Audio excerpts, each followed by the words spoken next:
Bonjour à tous, j'espère que vous allez bien. Aujourd'hui, on va parler du cas Rodrigo. C'est parti. L'Euro est terminé, le Real Madrid est de retour et la pré-saison vient de commencer. Donc, on n'a pas tous les internationaux qui ont joué l'Euro et la Copa, dont Rodrigo.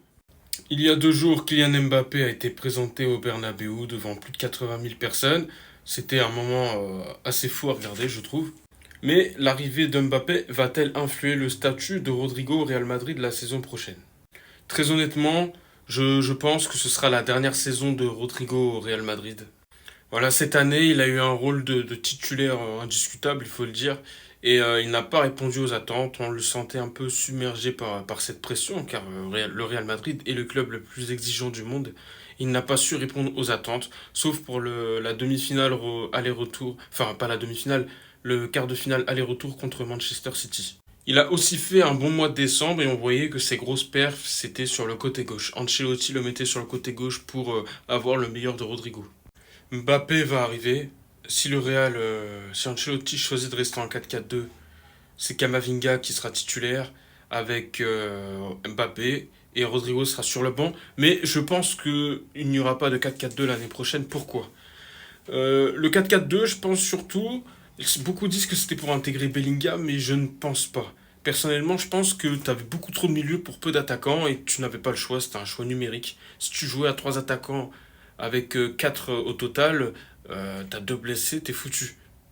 Vini, Rodrigo, Brahim Diaz, Rossellou. Si tu joues avec 2 attaquants, t'as 2 remplaçants et ça fait le taf. Sauf que là, c'est pas le cas. T'as Hendrick et Mbappé en plus. Donc ça te fait 2 attaquants et tu perds Kroos. Donc un milieu en moins. Tu passes de 7 à 6. Du coup, ça fait 3 milieux pour 6 joueurs offensifs. Je compte Güler aussi compte comme un joueur offensif. Pour moi, c'est une recrue puisqu'on ne l'a pas vu l'année dernière. Enfin, on l'a vu, mais pas dans les moments importants. Donc je suis assez sûr que le Real va passer en 4-3-3. Là, on a vu que Euro allait partir à Manchester United. Donc Chouameni risque de pas mal jouer en défense centrale, je pense, parce que on ne sait pas dans quel état va revenir Militao. Et le Real ne compte pas recruter. Écoute, le passé les a donné raison sur ça, mais bon, je trouve ça un peu dur quand même de mettre des joueurs qui ne sont pas à leur poste en défense. Mais là n'est pas la question. Je pense que Kamavinga va être le titulaire en milieu défensif avec un Valverde et un Bellingham. T'as du Modric, du Ceballos sur le banc, ça fait le taf. Euh, Ensuite, t'as Mbappé, Vini, Rodrigo. Donc ce sera pas un 4-3-3 fixe. Les joueurs vont beaucoup permuter. Mais on voit que Rodrigo a quand même du mal à s'imposer à droite. Il a fait de bons matchs, mais il a quand même du mal à s'imposer. Il performait beaucoup avec Benzema. Quand il jouait avec Benzema, il était plutôt bon, je trouve. Mais avec Mbappé, c'est pas Benzema, c'est pas un neuf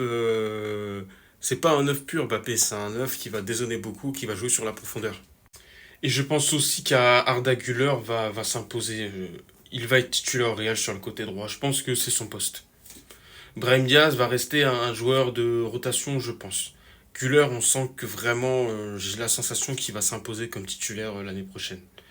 Puis Hendrick sera remplaçant toujours. Pour moi, certes, c'est un gros talent, mais jamais il sera titulaire l'année prochaine.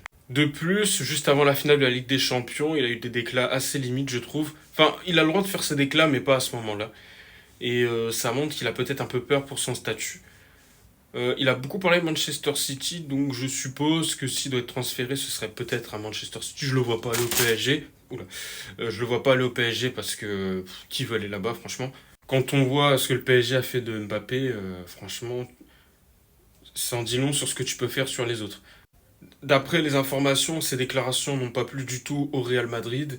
Et s'il ne parvient pas à s'imposer, parce que mentalement il a du mal, parce qu'il n'est pas constant, et ça commence à faire longtemps, je trouve, ça fait long. Le talent il l'a, hein, il est incroyable, hein.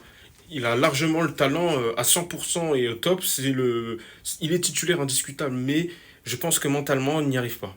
Et je suis pas sûr qu'il y arrive, donc je pense qu'il sera transféré à Manchester City l'année prochaine. Vous en pensez quoi?